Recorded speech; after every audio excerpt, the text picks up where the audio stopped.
Hare Krishna, welcome back to my channel. So friends, ಇವತ್ತಿನ ಒಂದು reading ನಿಮ್ಮ ವ್ಯಕ್ತಿಯ ಕರೆಂಟ್ ಎನರ್ಜೀಸ್, ಕರೆಂಟ್ ಫೀಲಿಂಗ್ಸ್ ನಿಮಗೋಸ್ಕರ ಏನಿದೆ, ಅವರು ನಿಮ್ಮ ಬಗ್ಗೆ ಏನೆಲ್ಲ ಹೇಳಬೇಕು ಅನ್ಕೊಳ್ತಾ ಇದ್ದಾರೆ, ಏನೆಲ್ಲ ಫೀಲ್ ಮಾಡ್ತಾ ಇದ್ದಾರೆ ಅಂತ ನೋಡೋಣ. ವಿಡಿಯೋ ಜನರಲ್ ಆಗಿರುತ್ತೆ, ಕಲೆಕ್ಟಿವ್ ಆಗಿರುತ್ತೆ. ನಿಮ್ ಜೊತೆ ರೆಸನೇಟ್ ಆದ್ರೆ ಮಾತ್ರ ತಗೊಳ್ಳಿ, ಹಾಗೆ ಟೈಮ್ಲೆಸ್ ಆಗಿರುತ್ತೆ. ಯಾವಾಗ ನೀವು ಸ್ಕ್ರೀನ್ ಮೇಲೆ ನೋಡ್ತೀರಾ ಅವಾಗ ಇದು ನಿಮ್ಗೆ ರೆಸನೇಟ್ ಆಗುವಂತದ್ದು. ಯಾರಿಗೆಲ್ಲ ಪರ್ಸನಲ್ ರೀಡಿಂಗ್ ಬೇಕು, ಡಿಸ್ಕ್ರಿಪ್ಷನ್ ಇರುವಂತಹ ನಂಬರ್ಗೆ ನೀವು ಕಾಂಟ್ಯಾಕ್ಟ್ ಮಾಡಬಹುದು.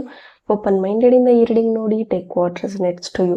ಸೊ ಈ ವಿಡಿಯೋ ಯಾರಿಗೆ ಅಂತಂದ್ರೆ, ಯಾರು ನೋ ಕಾಂಟ್ಯಾಕ್ಟ್ ಅಲ್ಲಿ ಇದ್ದೀರಾ, ಸೆಪರೇಷನ್ ಅಲ್ಲಿ ಇದ್ದೀರಾ, ಬ್ರೇಕಪ್ ಸಿಚುವೇಶನ್ ಅಲ್ಲಿ ಇದ್ದೀರಾ, ಕನ್ಫ್ಯೂಷನ್ ಸ್ಟೇಟ್ ಅಲ್ಲಿ ಇದ್ದೀರಾ, ಅಥವಾ ಆನ್ ಎಂಡ್ ಆಫ್ ಕನೆಕ್ಷನ್ ಇದೆ, ಅಥವಾ ಎವ್ರಿ ಡೇ ಕಮ್ಯುನಿಕೇಶನ್ ಆಗೋದಿಲ್ಲ, ವೀಕ್ಲಿ ಒನ್ಸ್ ಆರ್ ಟ್ವೈಸ್ ನಿಮ್ಮ ಕಮ್ಯುನಿಕೇಶನ್ ಆಗ್ತಾ ಇದೆ ಅಂದ್ರೆ, ಸೊ ಅವರ ಒಂದು ಮನಸ್ಥಿತಿ ಹೇಗಿದೆ, ಅವರ ಒಂದು ಮಾನಸಿಕ ಸ್ಥಿತಿಗತಿ ಹೇಗಿದೆ ಅನ್ನೋದ್ರ ಬಗ್ಗೆ ಈ ಒಂದು ವಿಡಿಯೋ ಆಗಿರುತ್ತೆ. Again I am telling, open minded ಇಂದ ಈ ರೀಡಿಂಗ್ ನೋಡಿ, take what resonates to you. And video ಶುರು ಮಾಡೋದಕ್ಕೂ ಮುಂಚೆ ಒಂದು ಸ್ಮಾಲ್ ಅನೌನ್ಸ್ಮೆಂಟ್. ಏಪ್ರಿಲ್ 1 ಇಂದ ನಾನು ಮನಿ ಮಿರಾಕಲ್ ವರ್ಕ್ಶಾಪ್ ನ ಕಂಡಕ್ಟ್ ಮಾಡ್ತಾ ಇದ್ದೀನಿ. 21 ಡೇಸ್ ಡೈಲಿ ಸೆಷನ್ಸ್ ಇರುತ್ತೆ. ಲೈವ್ ಸೆಷನ್ಸ್ ಝೂಮ್ ಅಲ್ಲಿ ತಗೊಳ್ತಾ ಇದ್ದೀನಿ.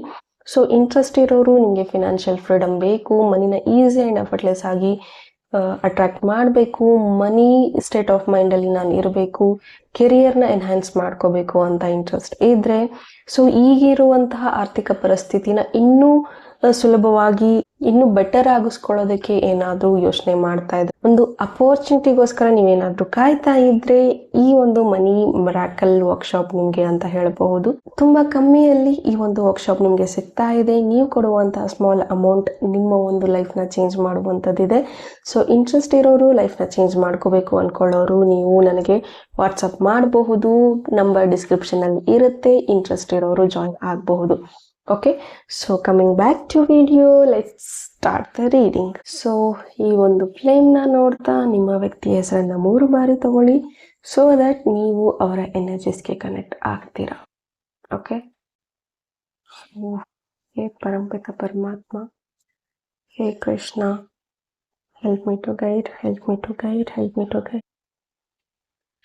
ಆಸ್ ನಾವು ಈ ವ್ಯಕ್ತಿ ತುಂಬಾ ರೆಸ್ಟ್ಲೆಸ್ ಫೀಲ್ ಮಾಡ್ತಾ ಇದ್ದಾರೆ. ಇವರ ಒಂದು ಆತಂಕ ದಿನದಿಂದ ದಿನಕ್ಕೆ ಜಾಸ್ತಿ ಆಗ್ತಾ ಇದೆ ಅಂತ ಹೇಳ್ಬಹುದು. ಇವ್ರಿಗೆ ಯಾವುದೇ ರೀತಿನಲ್ಲೂ ಅವಕಾಶಗಳಿಲ್ಲ, ಎಲ್ಲಾ ರೀತಿನಲ್ಲೂ ಬಾಗಿಲುಗಳು ಮುಚ್ಚೋಗಿದೆ. ನನ್ನ ಒಂದು ಬದುಕಿನ ಬಾಗಿಲುಗಳು ಮುಚ್ಚೋಗಿದೆ, ಯಾವುದೇ ರೀತಿಯ ಅಪರ್ಚುನಿಟೀಸ್ ಇಲ್ಲ, ನನ್ನ ಲೈಫ್ ಮುಗಿದು ಹೋಯ್ತು, ಯಾವುದು ಆಕ್ಷನ್ಸ್ ನಾನು ತಗೊಳ್ಳೋದಕ್ಕೆ ಆಗ್ತಾ ಇಲ್ಲ ಅನ್ನೋ ಒಂದು ಕಂಟಿನ್ಯೂಯಸ್ ಸ್ಟ್ರೆಸ್ ಅಲ್ಲಿದ್ದಾರೆ ಅಂತ ಹೇಳ್ಬಹುದು. ಕಂಟಿನ್ಯೂಯಸ್ ಆಂಗ್ಸೈಟಿ, ಆತಂಕದಲ್ಲೇ ಇರ್ತಾರೆ ಅಂತ ಹೇಳ್ಬಹುದು. ಬೆಳಗ್ಗೆ ಎದ್ದ ತಕ್ಷಣ ಇವರ ಒಂದು ಆತಂಕದಿಂದನೇ ಇವರ ಒಂದು ದಿನ ಶುರು ಆಗುತ್ತೆ ಅಂತ ಹೇಳ್ಬಹುದು. ಅಂಡ್ ಆತಂಕದಿಂದನೇ ಇವರ ಒಂದು ದಿನ ಎಂಡ್ ಆಗುತ್ತೆ ಅಂತ ಹೇಳ್ಬಹುದು. ಆ ರೀತಿಯ ಒಂದು ಎನರ್ಜಿನಲ್ಲಿ ಈ ವ್ಯಕ್ತಿ ಇದ್ದಾರೆ ಅಂತ ಹೇಳ್ಬಹುದು.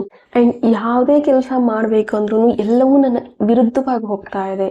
ಯಾವುದು ನನಗೋಸ್ಕರ, ನನ್ನ ಒಂದು ವಿಚಾರದಲ್ಲಿ ಅಥವಾ ನನಗೆ ಫೇವರೇಬಲ್ ಆಗಿ, ನನಗೆ ಅನುಕೂಲವಾಗಿ ಯಾವುದು ಕೆಲಸ ಆಗ್ತಾ ಇಲ್ಲ. ಎಲ್ಲ ಕೆಲಸಗಳು, ಎಲ್ಲ ವ್ಯಕ್ತಿಗಳು, ಎಲ್ಲ ಸಂದರ್ಭಗಳು ಕೂಡ ನನ್ನ ವಿರುದ್ಧವಾಗೇ ಇದೆ ಅನ್ನೋ ಒಂದು ಥಿಂಕಿಂಗ್ ಅಲ್ಲಿ ಇವರು ತುಂಬಾ ಸ್ಟ್ರೆಸ್ ತಗೊಳ್ತಾ ಇದ್ದಾರೆ ಅಂತ ಹೇಳಬಹುದು. ಅಂಡ್ ಈ ವಿಚಾರಕ್ಕೆ ತುಂಬಾ ಫ್ರಸ್ಟ್ರೇಟ್ ಆಗ್ತಾ ಇದ್ದಾರೆ. ಕೋಪ ತುಂಬಾ ಬರ್ತಾ ಇದೆ, ಆಂಗರ್ ಇಶ್ಯೂಸ್ ಬರ್ತಾ ಇದೆ ಅಂತ ಹೇಳಬಹುದು. ಕಂಟಿನ್ಯೂಯಸ್ ಆಗಿ ಇವರ ಒಂದು ಎಮೋಷನ್ಸ್ ಇವ್ರನ್ನ ಪೋಕ್ ಮಾಡ್ತಾ ಇದೆ ಅಂತ ಹೇಳಬಹುದು. ಕಂಟಿನ್ಯೂಯಸ್ ಆಗಿ ಇವರ ಒಂದು ಸುತ್ತಮುತ್ತಲಿನ ಒಂದು ಅಟ್ಮಾಸ್ಫಿಯರ್ ಇವ್ರನ್ನ ಚುಚ್ಚುತ್ತಾ ಇದೆ ಅಂತ ಹೇಳ್ಬಹುದು. ಇವರ ಒಂದು ಎಮೋಷನಲ್ ಇನ್ಸೆಕ್ಯೂರಿಟೀಸ್ ನ ಇವ್ರಿಗೆ ಒಂದು ಟ್ರಿಗರ್ ಮಾಡ್ತಾ ಇದೆ ಅಂತ ಹೇಳ್ಬಹುದು. ಕೊಲೀಗ್ಸ್ ಆಗಿರ್ಬಹುದು, ಕೊಲೀಗ್ಸ್ ನ ಗ್ರೋತ್ ನೋಡಿ ಇವ್ರಿಗೆ ಟ್ರಿಗರ್ ಆಗ್ತಾ ಇರುವಂತದ್ದು, ಅಥವಾ ನನಗೆ ಪ್ರಮೋಷನ್ ಸಿಗ್ಬೇಕಾಗಿತ್ತು, ಬೇರೆದವ್ರಿಗೆ ಸಿಕ್ತು, ನಾನು ಎಷ್ಟೊಂದು ಹಾರ್ಡ್ ವರ್ಕ್ ಮಾಡ್ತಾ ಇದ್ದೀನಿ, ಬಟ್ ನನಗೆ ಯಾವುದು ಆಗ್ತಾ ಇಲ್ಲ, ನಾನು ಎಲ್ಲರಿಗೂ ಹೆಲ್ಪ್ ಮಾಡ್ತಾ ಇದ್ದೀನಿ, ನನಗೇನು ಸಿಗ್ತಾ ಇಲ್ಲ, ನಾನು ಅಷ್ಟೆಲ್ಲ ನನ್ನ ಕುಟುಂಬಕ್ಕೋಸ್ಕರ ಮಾಡ್ತಾ ಇದ್ದೀನಿ, ನನ್ನ ಕುಟುಂಬದವರು ನನ್ನ ಅರ್ಥ ಮಾಡ್ಕೊಳ್ತಾ ಇಲ್ಲ, ನನ್ನ ಫ್ರೆಂಡ್ಸ್ಗೆ ನಾನು ಸಹಾಯ ಮಾಡ್ತಾ ಇದ್ದೀನಿ, ಅವರು ನನ್ನ ಎಮೋಷನ್ಸ್ನ ಅರ್ಥ ಮಾಡ್ಕೊಳ್ತಾ ಇಲ್ಲ, ಆ್ಯಂಡ್ ನಾನು ಎಲ್ಲರ ಒಂದು ಲೋ ಟೈಮಲ್ಲಿ ನಾನು ಎಲ್ಲರ ಜೊತೆಗೂ ಇರ್ತೀನಿ, ನನ್ನ ಜೊತೆಗೆ ಯಾರು ಇಲ್ಲ ಅನ್ನೋ ಒಂದು ಡಿಸಪಾಯಿಂಟ್ ಈ ವ್ಯಕ್ತಿಗೆ ಇವರ ಒಂದು ಸರ್ಕಮ್ಸ್ಟೆನ್ಸಸ್ ಇಂದ ತುಂಬಾನೇ ಆಘಾತ ಅನ್ನೋದು ಆಗ್ತಾ ಇದೆ ಅಂತ ಹೇಳ್ಬೋದು. ತುಂಬಾ ಇವರಷ್ಟಕ್ಕೆ ಇವರು ಆ ಒಂದು ಥಾಟ್ಗಳನ್ನ ಕ್ರಿಯೇಟ್ ಮಾಡಿಕೊಂಡು ಇನ್ನಷ್ಟು ಆಂಗ್ಸೈಟಿನ ಕ್ರಿಯೇಟ್ ಮಾಡ್ಕೊಳ್ತಾ ಇದ್ದಾರೆ ಅಂತ ಹೇಳ್ಬಹುದು. ಅಂಡ್ ಇದರಿಂದಾಗಿ ಇವರ ಒಂದು ಮಾನಸಿಕ ಸ್ಥಿತಿ ಇನ್ನೂ ಹದಗೆಡ್ತಾ ಇರೋದ್ರಿಂದ ಈ ವ್ಯಕ್ತಿ ಯಾರಲ್ಲೂ ಮಾತಾಡಬಾರ್ದು, ಯಾರ ಜೊತೆಗೂ ಇರಬಾರ್ದು ಅನ್ನೋ ಒಂದು ಮನಸ್ಥಿತಿಗೆ ಬಂದಿದ್ದಾರೆ ಅಂತ ಹೇಳ್ಬಹುದು. ಕೈಂಡ್ ಆಫ್ ಐಸೋಲೇಟ್ ಆಗ್ತಾ ಇದ್ದಾರೆ. ಎಷ್ಟು ಬೇಕೋ ಅಷ್ಟೇ ಮಾತಾಡ್ತಾ ಇದ್ದಾರೆ ಬೇರೆಯವ್ರ ಜೊತೆ.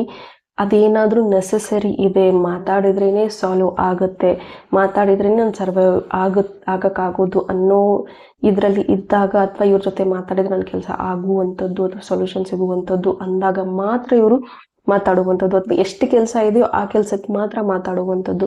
ಮಿಕ್ಕಿರೋ ಟೈಮಲ್ಲಿ ಇವರಷ್ಟಕ್ಕೆ ಇವರು ಒಂದು ರೂಮಲ್ಲಿ ಹೋಗಿ ಇವರನ್ನೇ ಇವರು ಬಂಧಿಸ್ಕೊಳ್ತಾ ಇದ್ದಾರೆ ಅಂತ ಹೇಳ್ಬೋದು. ಯಾರ ಜೊತೆನೂ ಬೆರೀತಾ ಇಲ್ಲ, ಓಪನ್ ಅಪ್ ಆಗ್ತಾ ಇಲ್ಲ, ಏನಾದರೂ ಇದ್ರೆ ಮಾತಾಡ್ತಾರೆ, ಇಲ್ಲ ಅಂದ್ರೆ ಮತ್ತು ಇವರಾಯ್ತು ಇವರ ಪಾಡಾಯ್ತು, ಆ ರೀತಿಯ ಒಂದು ಇದರಲ್ಲಿ ಇದ್ದಾರೆ ಅಂತ ಹೇಳ್ಬಹುದು. ರಿಯಾಲಿಟಿ ಮತ್ತೆ ಇವರ ಒಂದು ಫ್ಯಾಂಟಸಿ ವರ್ಲ್ಡ್ ಎರಡರ ಮಧ್ಯೆ ಇವರ ಒಂದು ಕಾನ್ಫ್ಲಿಕ್ಟ್ ನಡೀತಾ ಇದೆ ಅಂತ ಹೇಳ್ಬಹುದು.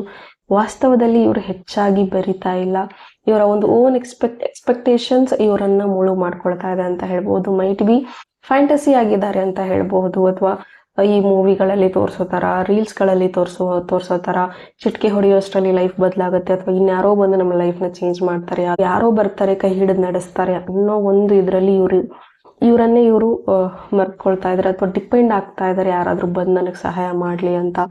ಬಟ್ ಇವ್ರಿಗೆ ಇವ್ರದೇ ಆದಂತಹ ಒಂದು ಎನರ್ಜಿ ಶಿಫ್ಟ್ ಅಥವಾ ಮೈಂಡ್ ಶಿಫ್ಟ್ ಅನ್ನೋದೇನಾದ್ರೂ ಥಾಟ್ ಶಿಫ್ಟ್ ಮಾಡ್ಕೊಂಡ್ರೆ, ಅಥವಾ ಪಾಸಿಟಿವ್ ಯೋಚನೆಗಳು ಸ್ವಲ್ಪ ಮಾಡೋದಕ್ಕೂ ಶುರು ಮಾಡಿದ್ರು ಸಹ ಇವ್ರ ಲೈಫ್ ಚೇಂಜ್ ಆಗುತ್ತೆ ಅಂತ ಹೇಳ್ಬೋದು. ದಿನಕ್ಕೆ ಸಾವಿರ ನಾವು ಪಾಸಿಟಿವ್ ಆಗಿ ಯೋಚನೆ ಮಾಡ್ತೀವಿ ಅಂದ್ರೂ ಒಂದು ಸಣ್ಣ ನೆಗೆಟಿವ್ ನಮ್ಮ ಇಡೀ ದಿನದ ಪಾಸಿಟಿವ್ ಥಿಂಗ್ಸ್ನೇ ಹಾಳು ಮಾಡುತ್ತೆ.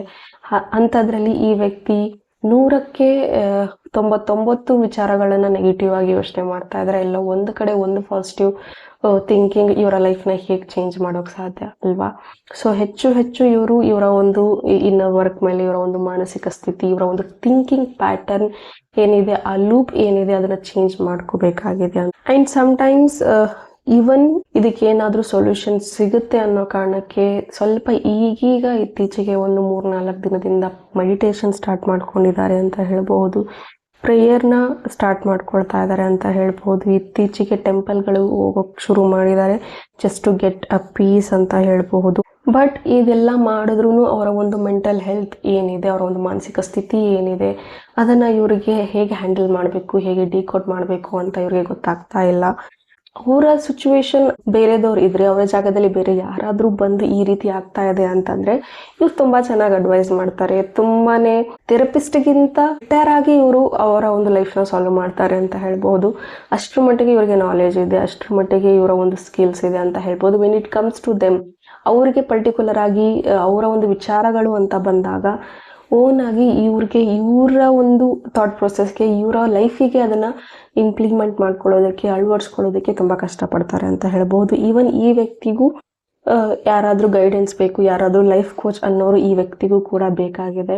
ಮೈಟ್ ಬಿ ಈ ವ್ಯಕ್ತಿ ಬೇರೆದವ್ರಿಗೆ ಈಸಿಯಾಗಿ ಲೈಫ್ ಕೋಚ್ ಮಾಡಿಬಿಡ್ತಾರೆ, ಈಸಿಯಾಗಿ ಹೆಲ್ಪ್ ಮಾಡ್ತಾರೆ, ಆ್ಯಂಡ್ ತುಂಬ ಮೋಟಿವೇಟ್ ಮಾಡ್ತಾರೆ, ತುಂಬ ಜನಗಳ ಲೈಫ್ ಕೂಡ ಚೇಂಜ್ ಮಾಡಿದ್ದಾರೆ ಅಂತ ಹೇಳ್ಬೋದು. ಸಮ್ವೇ ಬೇರೆದವರ ಸಿಚುವೇಶನ್ಸ್ ಕೂಡ ಇವ್ರಿಗೆ ಇಂಪ್ಯಾಕ್ಟ್ ಆಗ್ತಾ ಇದೆ, ಅಥವಾ ಅದು ನನ್ನ ಲೈಫಲ್ಲಿ ಆಗ್ಬಿಟ್ರೆ, ಅಥವಾ ನನ್ನ ಲೈಫು ಹೀಗೆ ಇದೆಯಲ್ಲ ಅಂತ ಕಂಪೇರ್ ಮಾಡಿಕೊಂಡು ಕೂಡ ಇನ್ನೂ ಹೆಚ್ಚು ದುಃಖ ಪಡುವಂಥದ್ದು. ನಿಮ್ಮ ಬಗ್ಗೆ ಅಂತ ಬಂದಾಗ ಯಾವ ರೀತಿ ಯೋಚನೆ ಮಾಡ್ತಾರೆ ಅನ್ನೋದನ್ನ ನೋಡೋಣ. ಈ ವ್ಯಕ್ತಿ ನಿಮ್ಮ ಬಗ್ಗೆ ಯೋಚನೆ ಮಾಡಬಾರ್ದು ಅಂತ ತುಂಬಾ ಅನ್ಕೊಳ್ತಾರೆ. ಬಿಕಾಸ್ ಯೋಚನೆ ಮಾಡ್ಕೊಂಡಷ್ಟು ತುಂಬಾ ಪೇನ್ಫುಲ್ ಇದೆ ಆ ಪೇನ್ ಅಂತ ಈ ಒಂದು ವ್ಯಕ್ತಿ ಅನ್ಕೊಳ್ತಾ ಇದ್ದಾರೆ. ಅಂಡ್ ಈ ವ್ಯಕ್ತಿಗೆ ನಾನು ಈ ವ್ಯಕ್ತಿಯಿಂದ ದೂರ ಇದ್ರೇನೆ, ಅಂದ್ರೆ ನಿಮ್ಮಿಂದ ದೂರ ಇದ್ರೇನೆ ನಿಮ್ಮ ಲೈಫ್ ಚೆನ್ನಾಗಿರುತ್ತೆ ಅಂತ ಈ ವ್ಯಕ್ತಿಯ ಒಂದು ಥಿಂಕಿಂಗ್. ಹಾಗಾಗಿ ಅದೆಷ್ಟೇ ಪೇನ್ಫುಲ್ ಆಗಿದ್ರು ನಿಮ್ಮನ್ನ ನೆನಪಿಸ್ಕೊಳ್ಬಾರ್ದು ಅಂತಾನೆ ಈ ಒಂದು ವ್ಯಕ್ತಿ ಯೋಚನೆ ಮಾಡ್ತಾರೆ ಅಂತ ಹೇಳ್ಬೋದು. ಬಟ್ ಸ್ಟಿಲ್ ಸಮ್ವೇರ್ ನಿಮ್ಮ ಒಂದು ಥಿಂಕಿಂಗ್ ಇವ್ರಿಗೆ ನೆನಪಾಗುತ್ತೆ ಅಂತ ಹೇಳ್ಬೋದು. ಎಲ್ಲ ಒಂದ್ ಕಡೆ ಇವರ ಒಂದು ಥಿಂಕಿಂಗ್ ಪ್ಯಾಟರ್ನ್ ನಲ್ಲಿ ನೀವಿದ್ದೀರಾ ಅಂತ ಹೇಳ್ಬಹುದು. ನಿಮ್ಮ ನೆನಪು ಒಂದು ಸಡನ್ ಒಂದು ಇದ್ರ ತರ, ಒಂದು ಫ್ಲಾಶ್ ತರ ಇವ್ರಿಗೆ ಬರುತ್ತೆ ಅಂತ ಹೇಳ್ಬಹುದು. ಕಣ್ಮುಂದೆ ಮುಚ್ಚಿದ್ರೆ ಮೆಡಿಟೇಷನ್ ಮಾಡುವಾಗ ಅಥವಾ ಒಬ್ಬರೇ ಇದ್ದಾಗ ನಿಮ್ಮ ನೆನಪು ತುಂಬಾ ಕಾಡುತ್ತೆ, ನಿಮ್ ಜೊತೆ ಇದ್ದಂತ ಕ್ಷಣಗಳು ತುಂಬಾ ಕಾಡುತ್ತೆ ಅಂತ ಹೇಳಬಹುದು. ಅಂಡ್ ನಿಮ್ದು ಒಂದು ಸೋಲ್ ಲೆವೆಲ್ ಕನೆಕ್ಷನ್ ಇದೆ ಅಂತ ಹೇಳ್ಬಹುದು. ಇವ್ರು ಏನು ಹೇಳ್ದೇನು ನೀವು ತುಂಬಾ ಅರ್ಥ ಮಾಡ್ಕೊಳ್ತೀರಾ ಅಂತ ಹೇಳ್ಬಹುದು, ಅಥವಾ ನೀವ್ ಏನೇ ಹೇಳ್ದೆ ಇದ್ರು ಇವ್ರು ನಿಮ್ನ ತುಂಬಾ ಚೆನ್ನಾಗಿ ಅರ್ಥ ಮಾಡ್ಕೊಳ್ತಾರೆ ಅಂತ ಹೇಳ್ಬಹುದು. ಬಟ್ ಸ್ವಲ್ಪ ಇವರು ತುಂಬಾ ನಿಮ್ಮ ವಿಚಾರದಲ್ಲಿ ಪ್ರಾಕ್ಟಿಕಲ್ ಇದ್ದಾರೆ, ಬೇರೆ ವಿಚಾರಗಳಲ್ಲಿ ತುಂಬಾ ಎಮೋಷನಲ್ ಆಗ್ತಾ ಇದ್ದಾರೆ. ಬಟ್ ನಿಮ್ಮ ವಿಚಾರದಲ್ಲಿ ತುಂಬಾ ಪ್ರಾಕ್ಟಿಕಲ್ ಆಗಿ ಯೋಚನೆ ಮಾಡಿ ನಿಮ್ಮಿಂದ ಡಿಸ್ಟೆನ್ಸ್ ಮೇಂಟೈನ್ ಮಾಡ್ತಾ ಇದ್ದಾರೆ. ಬಟ್ ಯಾವ ವಿಚಾರಕ್ಕೆ ಪ್ರಾಕ್ಟಿಕಲ್ ಆಗಿರ್ಬೇಕು, ಯಾವ ವಿಚಾರಕ್ಕೆ ಎಮೋಷನಲ್ ಆಗಿರ್ಬೇಕು ಅನ್ನೋದು ಈ ವ್ಯಕ್ತಿಗೆ ಗೊತ್ತಾಗ್ತಾ ಇಲ್ಲ. ಸೊ ನಿಮ್ಮ ವಿಚಾರಕ್ಕೆ ಪ್ರಾಕ್ಟಿಕಲ್ ಆಗಿದ್ದಾರೆ, ಬೇರೆ ವಿಚಾರಗಳಿಗೆ ಎಮೋಷನಲ್ ಆಗ್ತಾ ಇದ್ದಾರೆ.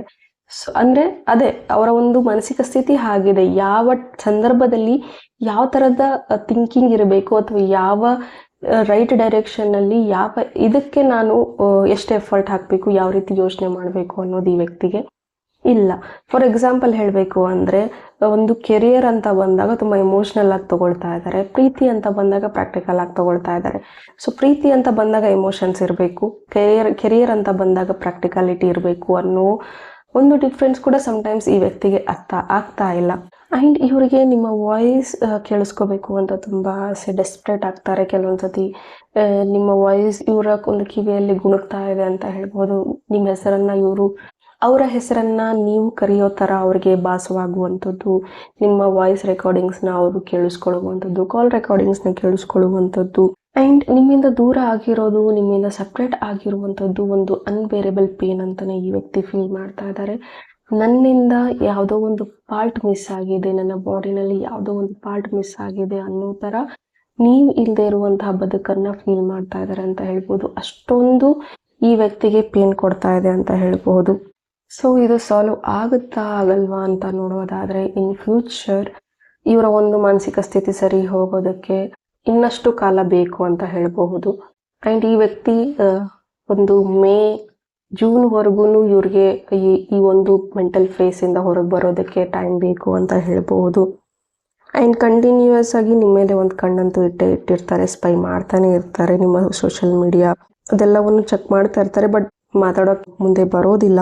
ಬಿಕಾಸ್ ಅದೆಲ್ಲ ನೋಡದೇ ಇದ್ರೆ ಅಥವಾ ಅದೆಲ್ಲ ಅವರು ನಿಮ್ಮನ್ನ ಸ್ಪೈ ಮಾಡ್ತಾ ಇದ್ರೆ ಸಮ್ವೇರ್ ನೀವು ಅವರಿಂದ ಕಂಪ್ಲೀಟ್ ಆಗಿ ದೂರ ಹೋಗಿದ್ದೀರಾ ಅನ್ನೋ ಒಂದು ಮನಸ್ಥಿತಿಗೆ ಬಂದ್ಬಿಡ್ತಾರೆ. ಹಾಗಾಗಿ ನಿಮ್ಮನ್ನ ಸ್ಪೈ ಮಾಡ್ತಾ ಇರ್ತಾರೆ ಅಂತ ಹೇಳ್ಬಹುದು. And in future there might be some misunderstandings that ನಿಮಗೋಸ್ಕರ ಈ ವ್ಯಕ್ತಿ ವೇಟ್ ಮಾಡ್ತಾ ಇದ್ರು, ಅಥವಾ ಮುಂದೆ ಎಲ್ಲವೂ ಇವರ ಒಂದು ಮೆಂಟಲ್ ಸ್ಟೇಟ್ ಸರಿ ಹೋಗಿ ನಿಮ್ಮ ಹತ್ರ ಬರಬೇಕು, ಮಾತಾಡಬೇಕು ಅಂತ ಅಂದಾಗೂ ಕೂಡ ಸಮಟೈಮ್ಸ್ ಈ ವ್ಯಕ್ತಿಗೆ ನೀವು ಮೂವ್ ಆನ್ ಆಗಿಬಿಟ್ಟಿದ್ದೀರಾ. ಇಟ್ ಮೈಟ್ ಬಿ ನಾನು ತುಂಬ ಟೈಮ್ ತೊಗೊಂಡ್ಬಿಟ್ಟೆ, ತುಂಬ ಲೇಟ್ ಆಗೋಯ್ತು, ಸೊ ಕಳ್ಕೊಂಡಿದ್ದೀನಿ, ಮೂವ್ ಆನ್ ಆಗಿದ್ದಾಳೆ ಅಥವಾ ಆಗಿದ್ದಾನೆ ಅನ್ನೋ ಥರ ಈ ಒಂದು ವ್ಯಕ್ತಿ ಫೀಲ್ ಮಾಡ್ತಾರೆ ಅಂತ ಹೇಳ್ಬೋದು. ಸೊ ಅದು ಕೂಡ ನೀವು ಯಾವ ರೀತಿ ಸೋಷಿಯಲ್ ಮೀಡಿಯಾದಲ್ಲಿ ಆ್ಯಕ್ಟಿವ್ ಇದ್ದೀರಾ ಅಥವಾ ನಿಮ್ಮ ಒಂದು ಸೋಷಿಯಲ್ ಮೀಡಿಯಾ ಐಡೀಸ್ಗಳಲ್ಲಿ ಏನೆಲ್ಲ ಆ್ಯಕ್ಟಿವಿಟೀಸ್ ನೀವು ಮಾಡ್ತೀರಾ, ಹೇಗೆಲ್ಲ ಆ್ಯಕ್ಟಿವ್ ಆಗಿ ನೀವು ಇದ್ದೀರಾ, ಆ ಒಂದು ಇದ್ರ ಮೇಲೆ, ಆ ಒಂದು ಕ್ರೈಟೇರಿಯಾ ಮೇಲೆ ಈ ವ್ಯಕ್ತಿ ನಿಮ್ಮನ್ನ ಜಡ್ಜ್ ಮಾಡ್ತಾರೆ ಅಂತ ಹೇಳಬಹುದು. ಸೊ ಓವರ್ ಆಲ್ ರೀಡಿಂಗ್ ನೋಡೋದಾದರೆ ಈ ವ್ಯಕ್ತಿಗೆ ಹೀಲ್ ಆಗೋದಕ್ಕೆ ಟೈಮ್ ಬೇಕು. ಈ ವ್ಯಕ್ತಿಗೆ ಇವರ ಒಂದು ಮಿಸ್ಅಂಡರ್ಸ್ಟ್ಯಾಂಡಿಂಗ್ಸ್ ಏನೆಲ್ಲ ಇದೆ ಅದನ್ನೆಲ್ಲ ಸರಿಪಡಿಸ್ಕೊಳ್ಳೋದಕ್ಕೆ ಟೈಮ್ ಬೇಕು ಅಂತ ಇಲ್ಲಿ ಎನರ್ಜೀಸ್ ಹೇಳ್ತಾ ಇದೆ. ಆ್ಯಂಡ್ ಓವರ್ ಆಲ್ ನೋಡೋದಾದ್ರೆ ಸದ್ಯಕ್ಕೆ ಈ ವ್ಯಕ್ತಿಯ ಮಾನಸಿಕ ಸ್ಥಿತಿ ಸ್ಟೇಬಲ್ ಆಗಿಲ್ಲ. ಈ ವ್ಯಕ್ತಿಗೆ ಹೀಲಿಂಗ್ ಬೇಕಾಗಿದೆ. ಎಲ್ಲವನ್ನು ಸರಿಪಡಿಸ್ಕೊಂಡು ಅದಾದ ಮೇಲೆ ಈ ವ್ಯಕ್ತಿ ನಿಮ್ಮ ಲೈಫಿಗೆ ಬರ್ತಾರೆ ಅಂತ ಹೇಳ್ಬೋದು. ಸೊ ಅಂಟಿಲ್ ಆ್ಯಂಡ್ ಅನ್ಲೆಸ್ ನೀವು ಶೋರ್ ಇದ್ದೀರಾ ಅಥವಾ ಇದು ತುಂಬಾ ದಿನದಿಂದ ಇದೇ ರೀತಿ ಆಗ್ತಾ ಇದೆ, as I try to move on ಅಂತ ನಿಮ್ಗೇನಾದ್ರೂ ಇದೆ, ಅಥವಾ ಈ ಒಂದು ರಿಲೇಶನ್ಶಿಪ್ ಅಲ್ಲಿ ವೇಟ್ ಮಾಡಬೇಕಾ ಮಾಡಬಾರ್ದು ಅನ್ನೋ ಕನ್ಫ್ಯೂಷನ್ಸ್ ನಿಮ್ಗೇನಾದ್ರೂ ಇದ್ರೆ you can take a personal reading for clarity ಅಂತ ಹೇಳ್ತಾ, ಹೋಪ್ ಈ ರೀಡಿಂಗ್ ನಿಮಗೆ ಇಷ್ಟ ಆಗಿದೆ ಅಂತ ಭಾವಿಸ್ತೀನಿ. ಇಷ್ಟ ಆಗಿದ್ರೆ ಕಮೆಂಟಲ್ಲಿ ತಿಳಿಸಿ. Thank you. God bless you all.